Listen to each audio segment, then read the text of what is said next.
के जगा दिया। कामर लगैया बड़ भारी है गौरा रानी भोला के जगा दिया। आपण सबसे आजची आदित्य फिल्म एंड म्यूजिक के शानदार प्रस्तुति।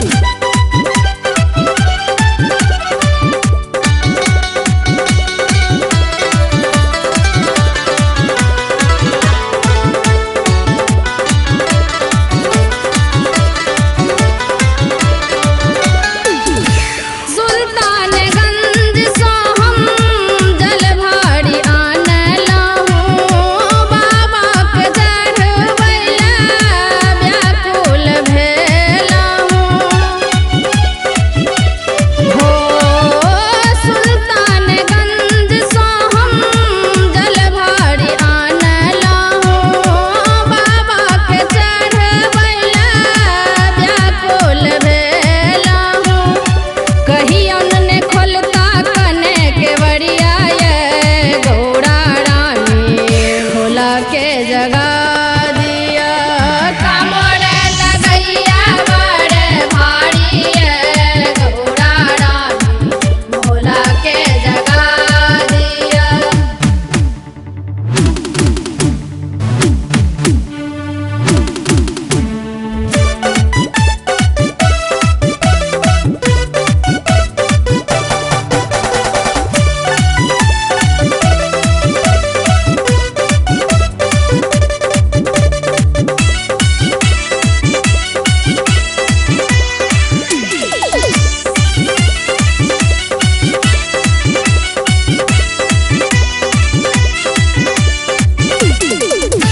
सावन महीना बम भोला के भावनी पूजा करैला सब भक्तजन आवनी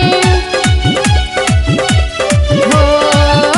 सावन महीना बम भोला के भावनी पूजा करैला सब भक्तजन आवनी। कहियन ने हमर समधिया ये गौरा रानी भोला के जगा दिया। कामर लगैया बड़ भारी है गौरा रानी भोला के जगा दिया। आपण सबसे आजची आदित्य फिल्म एंड म्यूजिक के शानदार प्रस्तुति।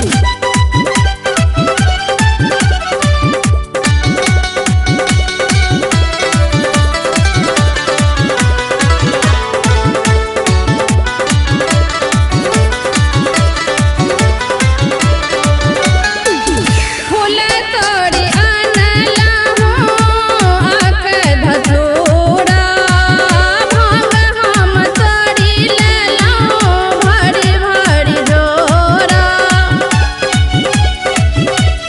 हो। फूल तोड़ी आनलहूँ आक धतूरा भांग हम तोड़ी लेलहूँ भरी भरी झोरा। कहियन ने सुनता हमर अरजिया ये गौरा रानी भोला के जगा दिया। कामर लगैया बड़ भारी है गौरा रानी भोला के जगा दिया।